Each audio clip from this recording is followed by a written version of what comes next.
Good hello students, how are you? बच्चों, कैसे हैं आप? आई होप आप सभी लोग अपने अपने घर पे सुरक्षित होंगे और स्वस्थ भी होंगे। तो बच्चों, अब आपकी छुट्टियां ख़त्म हो चुकी हैं और हम आज से अपनी ऑनलाइन स्टडी स्टार्ट करते हैं। अभी तक इससे पहले हमने आपको हिंदी फर्स्ट के 3 चैप्टर्स कराए थे। तो आज हम आपका हिंदी सेकंड स्टार्ट करेंगे और चैप्टर 1 स्टार्ट करेंगे आज हम। तो सारे बच्चे अपनी हिंदी सेकंड की बुक को ओपन कर लें और उसमें चैप्टर 1 निकालें। तो चैप्टर 1 निकालने के बाद आप सबसे पहले डेट उस पर डाल लेंगे, याद रखने के लिए कि किस डेट को पढ़ाया गया था। तो आज डेट है हमारी बच्चों 15 जुलाई 2020, 15 जुलाई 2020। डे है हमारा वेडनेसडे और ये क्लास 5th का चैप्टर है। तो चैप्टर 1 और चैप्टर 1 का नाम है भाषा का विकास। इसमें हम पढ़ेंगे कि भाषा का विकास कैसे हुआ। तो इसमें भी देखो बताया गया, विचार विनिमय का सबसे उत्तम और लोकप्रिय माध्यम भाषा है। अब विचार विनिमय का मतलब होता है विचारों का आदान प्रदान, यानी कि अपने विचार दूसरों को बताना और दूसरे के विचारों को समझना। इसका जो सबसे लोकप्रिय और सबसे उत्तम साधन होता है हमारा भाषा। भाषा के द्वारा ही हम अपने विचारों को दूसरों तक पहुंचाते हैं और दूसरों के विचारों को समझते हैं।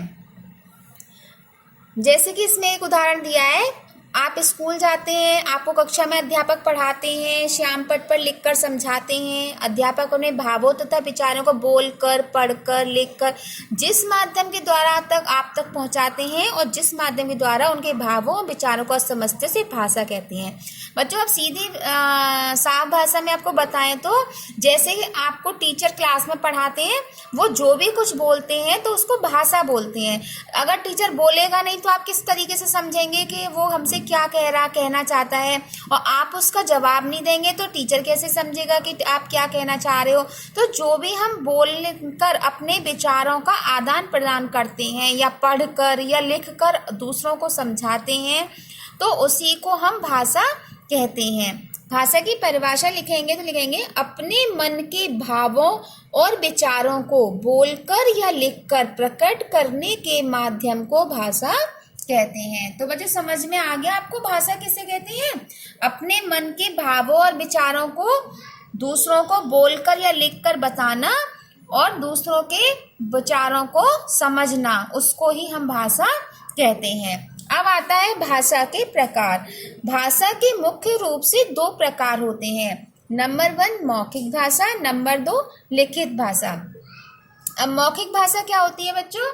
मुख द्वारा बोली जाने वाली भाषा को मौखिक भाषा कहते हैं। जो कुछ भी हम मुंह के द्वारा बोलते हैं, कानों द्वारा सुनते हैं, उसको हम भाषा का मौखिक रूप कहते हैं। जैसे बातचीत करना, वाद विवाद करना, फोन पे बात करना आदि। सेकंड नंबर पे आता है हमारा लिखित भाषा। लिखित भाषा को हम जो कुछ लिखते हैं, पढ़ते हैं, उसे भाषा का लिखित रूप कहते हैं। लिखित भाषा को बहुत समय तक सुरक्षित रखा जा सकता है, जैसे पुस्तक, पत्र, अखबार, ईमेल, शिलालेख आदि। तो ये भाषा के बच्चों समझ में आपको कितने प्रकार होते हैं? भाषा के 2 प्रकार होते हैं, मौखिक भाषा, लिखित भाषा। अब आगे इसमें आता है बच्चों, अब अपना पेज पलटिए आप लोग। पेज पलटने के बाद हम कहेंगे जैसे हमारे दैनिक जीवन में मौखिक और लिखित भाषा का ही प्रयोग होता है।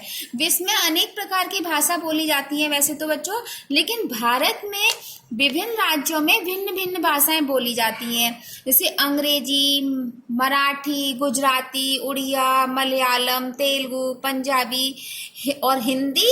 इन सभी में हिंदी भारत की राजभाषा है। हमारे जो भी सरकारी कामकाज होते हैं, जो भी हम लोग पत्र वगैरह लिखते हैं, वो सब हम हिंदी भाषा में ही लिखते हैं। अब भाषा के बाद आता है हमारा बोली। अब बोली क्या होती है बच्चों?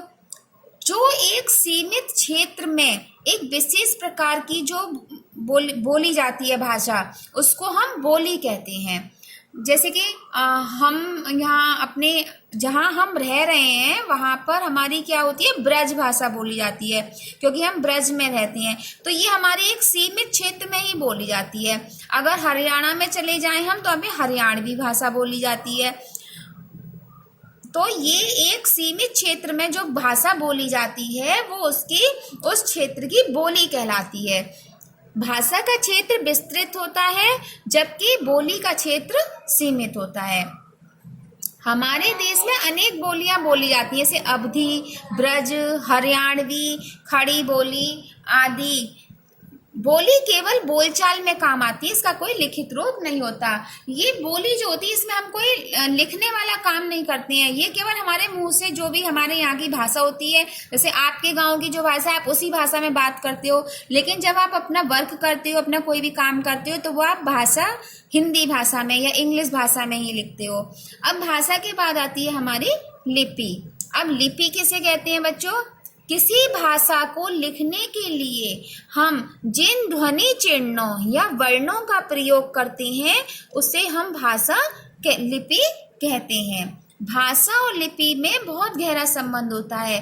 प्रत्येक भाषा की अपनी एक लिपि होती है, मतलब कि हम हिंदी लिखते हैं तो जो भी हम वर्ण बनाते हैं या जिनकी जो ध्वनि चिन्ह होते हैं वो उसकी एक लिपि होती है, जो जिस तरीके से लिखे जाते हैं उसकी एक लिपि, वो लिपि कहलाता है। जैसे हिंदी को हम देवनागरी लिपि में लिखते हैं, अंग्रेजी को रोमन लिपि में लिखते हैं, पंजाबी को गुरुमुखी में लिखते हैं, संस्कृत को भी देवनागरी लिपि में, उर्दू को फारसी लिपि में लिखते हैं और मराठी को भी देवनागरी में। तो ध्वनियों को लिखकर प्रकट करने के लिए निर्धारित चिन्हों को लिपि कहते हैं। लिपि की परिभाषा क्या होती है बच्चों? ध्वनियों को लिखकर प्रकट करने के लिए निर्धारित चिन्हों को लिपि कहते हैं। अब इसके बाद आता है व्याकरण। व्याकरण का क्या प्रयोग है? हम बातचीत करने के लिए शब्दों और वाक्यों का प्रयोग करते हैं।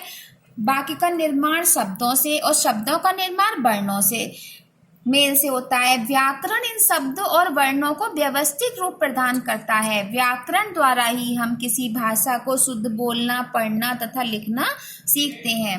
तो बच्चों समझ में आया कि हम देखो वर्णों से हम शब्दों का निर्माण करते हैं, शब्दों से हम वाक्य बनाते हैं। तो उन वाक्यों को, उन शब्दों को वाक्यों में हम जिस क्रम में लिखते हैं उनका भी एक क्रम होता है लिखने का, जिसका एक अर्थ निकल कर आता है।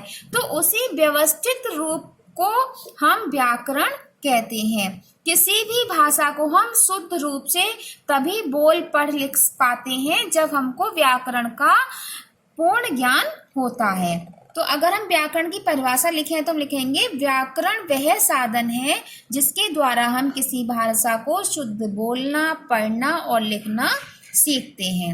अब व्याकरण के बच्चों 3 भेद होते हैं। व्याकरण के 3 भेद होते हैं: वर्ण विचार, शब्द विचार, वाक्य विचार। वर्ण विचार में हम वर्णों का आकार, उसके भेद, उसका उच्चारण और मेल का अध्ययन किया जाता है। और शब्द विचार में हम शब्दों का निर्माण करते हैं, उनका विकास करते हैं, उनके भेद, उनका अर्थ आदि का अध्ययन किया जाता है। और वाक्यों में हम वाक्यों का निर्माण करते हैं, उनके भेद का क्रम, उनके अर्थ और आदि का अध्ययन करते हैं। तो इस तरीके से वाक्य में अशुद्ध भाषा का प्रयोग किया गया, मतलब कि हम जब कोई भी वाक्य लिखेंगे तो अगर हम उसको शुद्ध रूप से तभी लिख पाएंगे जब हमको व्याकरण का पूरा ज्ञान होगा। अगर हमको व्याकरण का ज्ञान नहीं होगा तो वो हमसे अशुद्ध हो जाएंगे। तो बच्चों ये था आपका पहला चैप्टर, भाषा का विकास। तो इसमें हमने भाषा के बारे में पढ़ा, बोली के बारे में पढ़ा, लिपि, व्याकरण और भाषा के प्रकार। तो आई होप आप सभी को समझ में आ गया होगा। अब आपको होमवर्क में क्या करना है बच्चों? होमवर्क में आपको इस चैप्टर को अच्छे से रीड करना है और समझना है। तो ये आज का वर्क यहीं समाप्त होता है। कल एक नए वर्क के साथ फिर मिलेंगे। तब तक के लिए धन्यवाद।